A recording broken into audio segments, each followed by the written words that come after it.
and welcome back to my channel, In Search of Wonder. My name is Anne, and I'm so glad you're here. And I want to take a second and say I am so grateful for all of the people who commented and liked my previous post, my very first one, and who said so many kind things and interacted with me. That is the best thing. This is just so fun. I felt so welcome, and I really appreciate it. And I also wanted to show you something really cool. I have the best friends in the world. I have this friend who went to Madagascar this summer to visit family. And when she came back, she gave me this. I don't know if you can see what this is.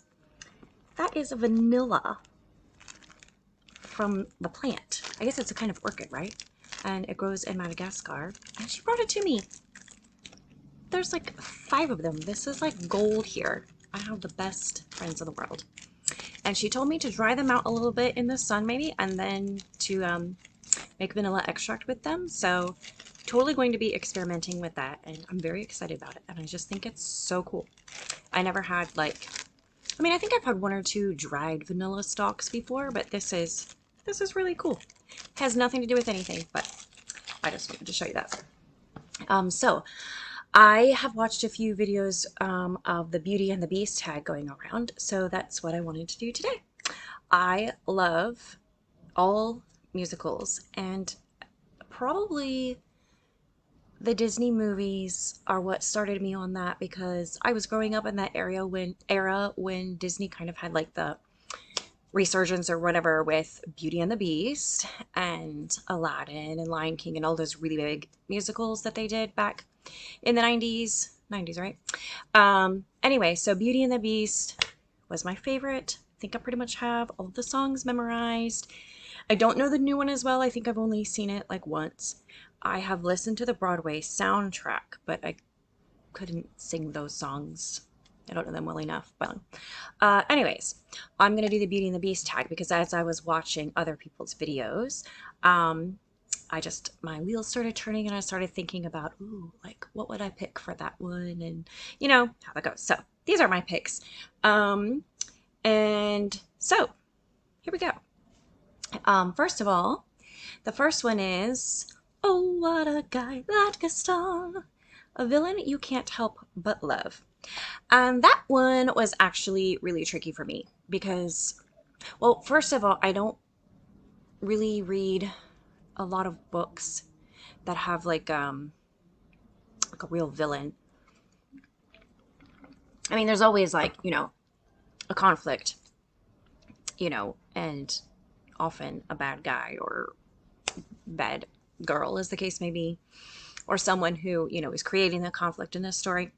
But most of the time, a villain is like, you're not supposed to love them, right? Like, they're purposely designed to be horrible. And so, like, you feel like you have a guilty conscience if you actually like them. So I don't really love a lot of the villains that I've read. So I actually had a really hard time with this one. But I did end up coming up with one, and I don't have a hard copy of it. I borrowed it from the library using the app Hoopla. And it's by Mimi Matthews, who is one of my favorite historical romance authors. And it's called Appointment in Bath. It is, I think, the 4th in a series, but what I really love about this series is that the first 2 books are one generation set, I think, in the earlier Regency era. And then the other books in this series, I think there's one more that's still coming out very soon. The other books in this series are about the next generation, so their children, basically. And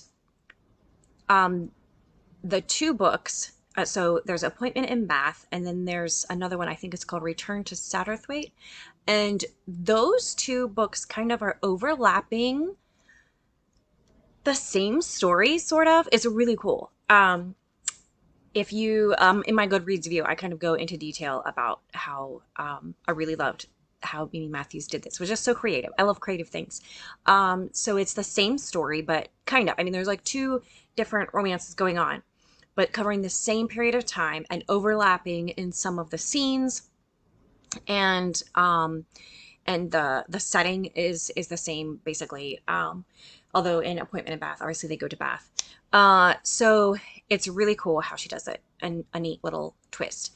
And in Appointment in Bath, getting to the villain point here, um, in that one, the villain is actually, he's kind of is the function of a villain in this story also, but he was really a villain because he is one of the villains from the first two books in this series. So from the older generation, he's now the parent of the heroine in Appointment in Bath. It's her father. And what I like is that in this story, Mimi Matthews humanizes him a little bit and takes him from being straight up hardcore villain to more of a real, fully complex person. And you get to see more of him than being just straight up villainous. Yes, he's still a selfish and greedy kind of person, and he's not anyone that you would like love or warm up to per se, but you understand him a little bit better as a person. He's just a little more well-rounded, and um you're glad he's not your dad, but you can see why his daughter, growing up would have loved him as a dad, and would still want to um kind of honor his position as her dad, if nothing else. So anyway, interesting. It was really, I really liked how she did that. Very well done. Well done. So that is the villain that I can't, well, I don't know that I love him. I just maybe understand him a little better. Maybe. I don't know. Next. Here's where she meets Prince Charming. Your one true pairing. Oh. I love romance novels. I know sometimes people are like, oh, I don't, I would love to read any books, but just not with romance. I do like romance novels. I like to read like what they call sweet and clean, closed door, whatever, but I do like romance novels. I love a good love story. But one of my favorites, which has been since I was a little girl and saw the movies for the first time, and actually, the heroine shares my name. Can you guess where I'm going with this yet? Yes, Anne of Green Gables and Gilbert Blythe. It's just a love story for the ages, guys. Like, they meet when they're young, and he's interested from the beginning, although he maybe doesn't recognize that in himself right away, but he's definitely interested from the beginning. And she works very, very, very hard at not being interested in him ever. She works very hard at it. She tries very hard. But she does not succeed because, true love. It's the force of true love. You can't stop it, right? Like, eventually they both have to capitulate to what's really going on here. Anyways, I love it. And I love that their story is like, it's a whole series. So you get like more. Now, Lucy Maud Montgomery doesn't really give you more of their romance per se. They kind of fade a little bit into the background of other stories and things that happen in her life. But you get to see like their life, their relationship like fully fleshed out as they get old throughout the books, and then kind of like the Mimi Matthews series. Then you have their next generation. You see what's happening in their lives, and they take a real back seat to the story at that point, but they're still faithful and love, and it's just really sweet. I like that.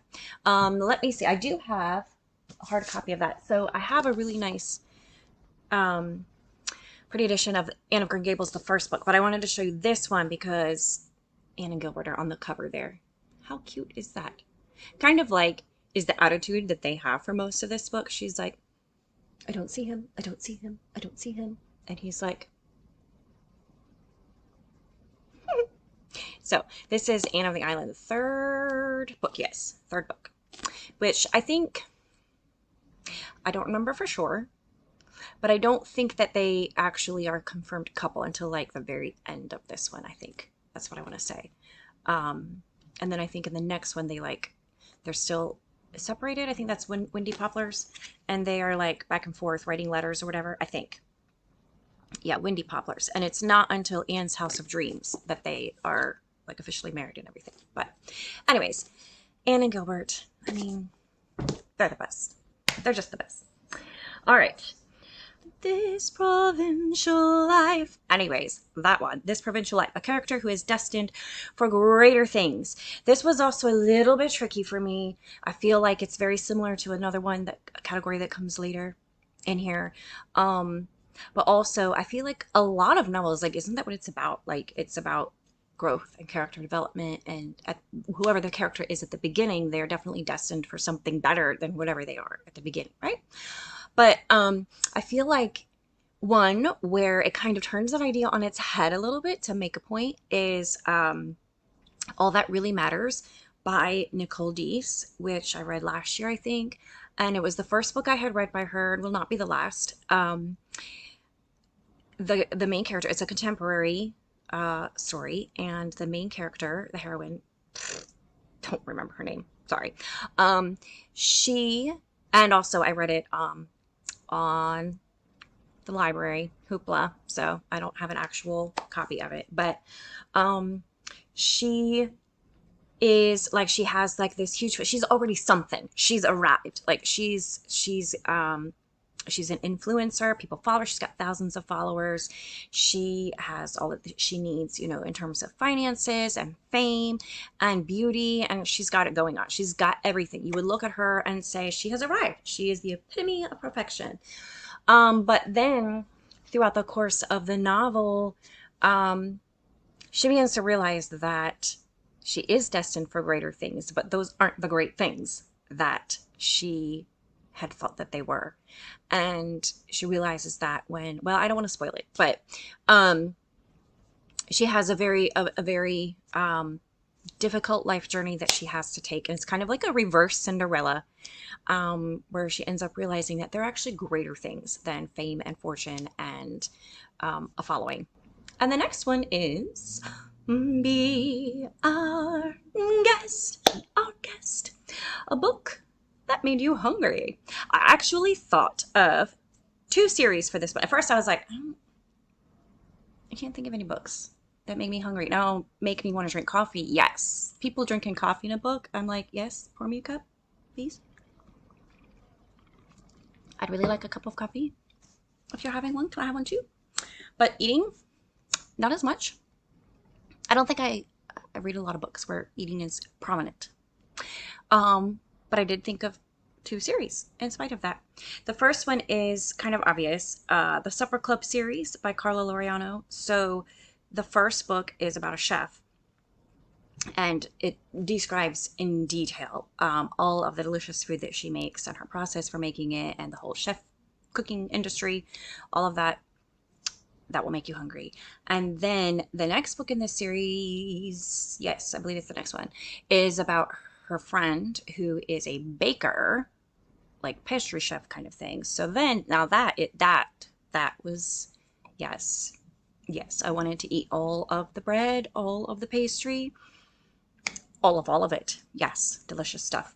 And then the third one was about a coffee roaster starting his coffee roasting business.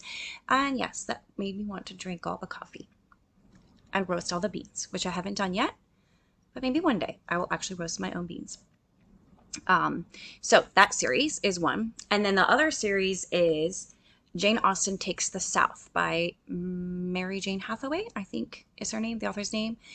And so as the title of this series suggests, it's, I think there are 3 books in this series, and they're set in the Deep South, and they are kind of like retelling, sort of like inspired by Jane Austen's most famous novels. And all of the names of the books have a food in the title, and then she includes recipes in the back, like, you know, because the South, like, they're all about the food and feeding you, and like, you know, you go there and they give you all of this really, really yummy comfort food. And my favorite in this series is what is her title for it? I think it's Emma, Mr. Knightley, and Chili Slaw Dogs, which, you know, chili slaw dogs, not my favorite food. Actually, I guess I probably had it in before. It's not my favorite food, but there's like other food that goes on in that they talk about. And then in the other books, there's other food too. it's kind of central, like the fellowship over the food and everything and the recipes in them. So anyway, the Emma Mr. Knightley one, love that story. All right, next, Beauty and the Beast, opposites attract. Well, we just cannot let another video go by without me mentioning my most favorite all-time story. What is my most favorite all-time story, you ask? Well, I will tell you. This one. This is my favorite. Pride and Prejudice. And of course, Lizzie and Darcy. How could they be more opposite? Lizzie is, okay, not poor. She's hardly poor. But she's not rich. Okay, she's just like middle class, I guess. She doesn't have a lot of money. And then Darcy, crazy rich. Like, he has all the money. She lives, you know, in a small, okay, probably bigger than mine, more land than mine, etc. So we're talking relative terms here, right? So she lives in a smaller estate. But Mr. Darcy, he's like, whoa, you know, huge house, massive land. He owns the whole place. Personality wise, like, she is outgoing and exuberant and witty, and she's not afraid to say what she thinks at any given moment. Just like pops right out. He is reserved and quiet and does not open his mouth unless he's really comfortable with whoever he's with. And yeah, how could they be more opposite? And of course, the beauty of it is that they learn from each other as the story goes on, and they both grow and change and adapt to one another and come to appreciate the qualities that the other person has that they don't have, where their strengths balance their weaknesses. So, Lizzie and Darcy, I love it. All right, the next one. But there's something in him that wasn't there before. This one definitely is not exactly 100%. I mean, maybe that line is in the song somewhere, but it's not the part that I think of. That wasn't there before. That part, yes. The first part, I think it's not 100%. I don't know how the whole line goes, though. Like, my memory doesn't work. Anyway, it's not the point. A character who is more than they seem. I had to think a lot about this one, too, because a lot of times that's like a device in a book, right? Like, you get to know the character as you go on, and they maybe don't seem like they're not fully revealed, you know. It's like layer by layer until you finally understand who they are. But in the end, I actually came up with several, but I'll just mention one that is another all-time favorite of mine, and also is a musical. Now, this is an old and well-loved copy, but I love the book and I love the story, but I did not love this book. It came to me loved like this. And I personally have only read this copy one time because, I mean, that's a time investment. Big time investment. I haven't had that time in a very long time. So I haven't read it in a while, but I have memorized the entire musical. And Jean Valjean is one of my favorite all-time heroes. So, and also, as I was thinking about it, okay, the reader knows who he is. The reader knows who he is throughout the story, more or less. Maybe in the beginning there's some question, but the reader knows who he is. But to everybody else in the story, this is so cool. They don't really know him, who he really is. The reader's the only one who knows. So Javert, who is his arch enemy and is determined to take him down, sees him only as a criminal, which is a part of who he is, but it's not really who he is at heart.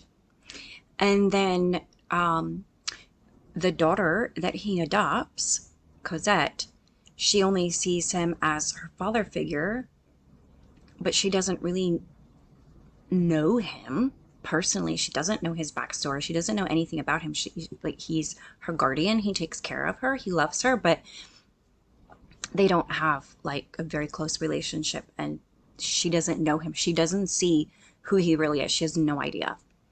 When he puts his life together, but before he gets Cosette, so in between his criminal phase and his guardian phase, he is the mayor of a town. and the people there have no idea that he is an escaped criminal and that he's not as wealthy as he seems. They only see him as a wise and benevolent mayor in their little town and the factory owner, and that's how they see him. Fantine sees him as the man who ruined her life, although he honestly had very little to do with that, but he takes responsibility for it, and which is why he ends up with Cosette. If you don't know, I'm sorry. Listen to the musical or read the really long book. Anyway, so all of these people that interact with him on a regular basis, they don't know him for who he is. Marius catches a glimpse at the end. Marius, who is Cosette's love interest, and they end up getting married. He catches a glimpse at the very end, but it's right before Jean Valjean passes away. So kind of like at the very end as he's passing away, they get an idea of who all he was really. But for his entire life on Earth, no one really knew who he was. He was something other to everybody. But to each of them, he was something different. Like to some of them, he was good, and to some of them, he was bad, and nobody really knew that they didn't know the real Jean Valjean. So that's my answer to that question. And the next one, I don't know the song because I think it's from the new one, the new Beauty and the Beast. I was innocent and certain, now I'm wiser but unsure. But the prompt is a book that has changed you. And this one, I could have given you 3 or 4 maybe different ones, books that have been like formative, to pull out a good teacher word, formative in my life, have shaped and changed me. I'll start with the first one that I read as a teenager, and I've read it periodically since then. Christy by Catherine Marshall. I love this one. I loved the when I read it as a teenager, I cried and I cried at certain parts. Really touching. And every time I read it, I'm inspired in a different way. I think initially I was inspired by Christie's her willingness to just do something, like to be scared but do it anyway, and to do something so different, and to step out away from her family when she was young in such a brave way. I think that was really inspiring to me as a teenager. And the last time I read it, I was really inspired by the character Opal, I believe her name was, and her how steadfastly her gaze was fixed on beauty, and she lived in the most horrible conditions. Like, I think most of us would not want to touch her living situation with a 10-foot pole, like living in a hovel. Very little of beauty in your actual living circumstances, and not in the way that we are accustomed to. But she has like a little patch of sky that she can see from her cabin, and that she loves to watch the stars because the stars are so beautiful. And she loves to make quilts, and she loves to arrange flowers and things that she collects from nature. She loves to arrange them beautifully in her house, just to add beauty to her life. And when she and Christy go on walks in the woods, she's always pointing out to her the beautiful things that she sees. So that's why I started my Instagram account, In Search of Wonder. Actually inspired that because I wanted to be like that. I wanted to have an eye for things that are just beautiful because they're beautiful, and not because they're not because I need to extract some other meaning from it. Like, it's just beautiful. Like, you know, my friend bringing me the vanilla, whatever these are, vanilla pods, I don't know what they're called, but bringing these, like, it's just beautiful. It smells amazing, it tastes so good, and it's such a treasure from a friend. So I wanted to have eyes and a heart that saw that beauty like Opal did. So every time I read it, it's inspired me and shaped me in some way. So that's been a very formative book in my life. Another one, Kill the Beast. Don't even have to have a note for that one. Kill the Beast. Kill the Beast. Okay. scaring myself. Okay. A book you read because of the hype. And I commented on someone else's video of this that I am usually disappointed when I read a book because of the hype. And I'm guessing it's because like there's hype, and so I built up in my mind this expectation of what the book would be like, and then I read it and I'm like, wasn't good. Like, and then I get all critical and judgy about it and everything. So most of the time I'm disappointed. I'm not going to blame it on the books or the other people. I'm just going to say it makes me judgy. Okay. So that's the problem. But there was a book that I did read because of the hype, and it lived up to the hype and surpassed what I had thought it would be in my mind. And you should read it if you are one of the few people who love Christian fiction who hasn't read it yet. And that is The Extraordinary Deaths of Mrs. Kipp by Sara Brunsvold, I believe is the author. It's her debut novel. So good.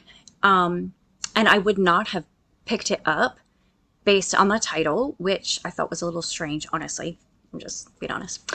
And the blurb, like what it was about, I was like, well, it sounds frankly kind of depressing. So I would not have read it if it had not been for everybody and their brother who read it saying, oh my goodness, this book was so good, so inspiring, so life-changing. Like they were using really big adjectives to describe this book. And I was like, okay, fine. I'll read it. Probably this is why I liked it, because I was like, I'll read it, but I bet y'all are just, overdoing it. It's not really that good. Definitely that good. If you haven't read it, you should read it. It's so good. It's not your typical Christian fiction. It's not your typical fiction novel. And that's a good thing. It's set apart from those in the best way. And it also is one that it will challenge you. At least it challenged me. I mean, you're probably already like arrived at the place where I was challenged. It was challenging to me, thought-provoking, made me cry, also made me laugh, which is good. Like, good to have a good balance of that. Made me laugh and it made me cry. Yeah, it was good. It was very good. I would love to see more Christian fiction like that one. All right, let's see. I'll Never Shake Away the Pain. I don't know the tune to that one. A book or moment that always makes you cry. Okay, so this one has a few things that go with it. And, oh, by the way, The Extraordinary Deaths of Mrs. Kipp, backtracking for a second. I also read that via Hoopla, but that's when I want to get my hands on an actual hard copy. So I will eventually, but right now I got it on Hoopla, so I don't have one to show you. I seem to be developing a habit of reading books that make me cry, because the last several books in a row have just completely left me ugly crying in the middle of the book or the end of the book, whatever. Just sobbing. So the most recent one was this one, which I wrote about on my Instagram and I put on my Goodreads. Marmee. It is a kind of retelling of Little Women, which is right here. This is, I have unintentionally, I think all but one were given to me. I have 3 copies of Little Women, and this is a beautiful one that I believe my sister gave to me. Isn't that gorgeous? And look, I love that. Oh, what are these called? When the edges of the, okay, somebody surely knows. There's a special word for it. When the edges are like uneven. It's so cool. I love it. I love that texture. Anyways, beautiful copy of Little Women. So this is Marmee. Let me tell you a little bit about this book first, because I think you probably know about Little Women. Right? So Marmee is, of course, the mom in the story, and this book is kind of epistolary version of it, in the sense that it's all of it's diary entries, and it's set in the exact same time frame as Little Women, but it walks us through the story through Marmee's perspective. One thing that I understand why, but some people may dislike about the book, is that it's really because it's her journal, it's really about Marmee's inner thought life and less about the story of what is actually happening with her girls and with Laurie and everything. She talks about them. She talks about them in a way that a mom would. Like, you see something in your child's life and you're either excited for them or you're worried about it, or you're happy for them, or you're sad, or you see that they're making really bad choices and you want to be like, kid, like, get it together, okay? So she goes through all of that, but she doesn't go into detail like, you know, this happened today and describing the scene, what happened. So you have to have read Little Women, which, like, most people have, right? You have to have read Little Women and have a solid grasp of that story to really fully appreciate this one. So it kind of doesn't stand on its own in that way. But if you have read Little Women, it's a really nice companion book to that one, because I think she does such a great job of digging into Marmee's mind and like thinking, how would Marmee, as the person that she's portrayed in this story, what would she be thinking? What would she be feeling, even more importantly, because we don't really get a strong sense of that in the actual book. What would she be feeling in this scene, or if when this happens, or when this altercation takes place between Joe and Beth, etc. So you really get into Marmee's mind, and it's really, I think she does a really good job. She also wrote Caroline, the same author, which is about Ma from Little House on the Prairie, and also very good. And what's interesting is those two women, Marmee and Ma, are very, very different people from different different time periods, but very different perspectives. Like, Ma is a very conservative person, and she was also really a product of her time and all of the prejudices and everything of the day, which you can see in Little House on the Prairie. Like, Laura Ingalls Wilder doesn't really try to even hide any of that. I think it was still pretty common at the time she wrote the books. But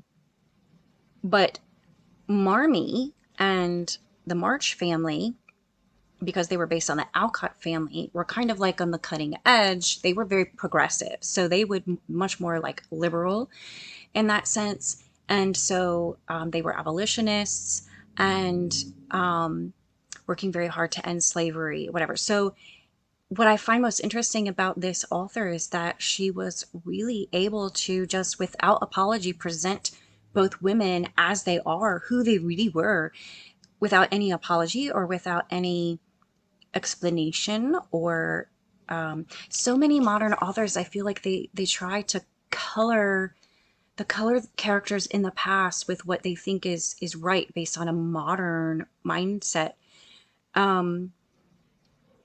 completely laying aside the reality that, we have not in the 21st century arrived at a state of perfected morality yet either, obviously. So I really love it when an author can just step outside of time and be able to write about the past in the past, if that makes sense, and not try to impose on it a modern idea or a modern thought. And I feel like this author, that's what I admire most about her writing, is that she's able to do that. She doesn't make it like good or bad or put a valuation on it. It's just like, this is Ma. This is what she does. This is Marmee. This is what she does. These are her thoughts. And maybe shades Marmee, maybe a little bit more progressive morally than she would have been, I think, at the time. That would be my only like quibble. I think there in some areas Marmee would probably not have been quite as open-minded in terms of morality of things, but those are only kind of touched on. They're not a big part of the story. They don't change it too much. So I really appreciated that one. So that was good. And as far as what makes me cry, well, if you know the story of Little Women, you can probably guess at the part that makes me cry. I'm going to assume, since it's more than 100 years old, that I can say this without spoiling it, but the part where Beth dies makes me ugly cry every time. Every single time. It doesn't matter how many times I've read it, how many times I've watched the movie, and I've watched three of the movies. I haven't seen, like, there's like a mini series I think that came out fairly recently. I've not seen that yet. But the movies, I see them, I cry. I read the actual book, I read a retelling of the book, Beth dies, I cry. I feel like it might be worse coming from Marmee's perspective. That whole, like, yeah, it's hard. And I had to throw another one in this category that I also read this summer, One Light Still Shines. This was about, well, it's a memoir, and it's written by the wife of the man who went on the shooting rampage in the Amish schoolhouse. Was it like 15 years ago? Like early 2000s, I think it was. Which is just a tragic story all around, but also so grace filled because of the way that the Amish community responded. I did not realize until I read this book how close knit that community was, not just the Amish with each other and then the Englishers with each other, but it was a small town. And so like they all knew each other. And so this woman married to this man who out of the blue just kills these innocent girls. Everybody in that community, they know him, they know her, and they know it was her husband. And so you can just imagine the emotions that she has to walk through. And this story is just so full of grace and hope and light that even though it digs into really dark places of the human heart, that it's hard to go there, it's also full of grace, which I think is so amazing. Like that's why I'm a Christian, why I'm a believer, right? Because you have the worst of human depravity and just God reaching into that and, you know, turning it into something beautiful. I mean, the act itself can never be beautiful, but even though it could have torn her family apart, torn her apart, torn their community apart, it didn't do any of those things, and the only reason why is because of grace. And it's just amazing. I love that story. I loved reading her memoir. I didn't love the story, but I love reading her memoir and seeing how she grew through that. And this is getting really long, so it's a good thing we are at the last one. How does a moment last forever? Again, I don't know the tune to this one. I need to listen to the soundtrack of the newer movie more. Clearly, that's what we have learned here. A book you've loved since childhood. And this is easy, but also I was shocked. Shocked, I tell you, to discover that I don't have a hard copy of this book. And I don't know how. How can I not have a copy of this book? I definitely need to make it a priority to get myself a beautiful edition of this book, which is The Secret Garden. We're going to come full circle here, folks, because there is also a musical for Secret Garden, which is amazing. And again, I have the whole thing memorized, so I could sing that for you. So good. And it sticks pretty close to the book. Also, I think, I'm going to be honest, I haven't read Secret Garden for a long time, but I'm pretty sure the musical sticks pretty close to it. Like timeline things might be changed. And there was obviously, like, they can't put everything in the book in the musical, but it's not like based on, it's like the story. So it's really good because it's a beautiful story and I love it so much. And I've loved it since I was little. I went through a phase where I read several of that author's books in a row, which I can't think of her name at the moment. Frances Hodgson Burnett, I think. Like she wrote The Little Princess, which is another good one. But The Secret Garden is probably my favorite, and I love all of the themes in that story and the characters. Mary and Dickon, I love them. Martha, I meant Martha. Martha and Dickon, I love them, and I love like their accents and like trying to read in their accents. And I love Mary and all her orneriness and obstinacy and how she grows as a person and changes, and never quite loses her edge, but is able to learn to be who she is more graciously. And then, of course, Colin. who is hard to love, but he grows too. So I just love like you know, there's so many like broken people in this story, and yet they heal over the course of the novel, and they grow. And the garden is such a beautiful metaphor of how love and nurturing takes them from their broken place to um, a much more whole place, being a whole person, more able to shine more beautifully, like a garden taken from neglect and made beautiful.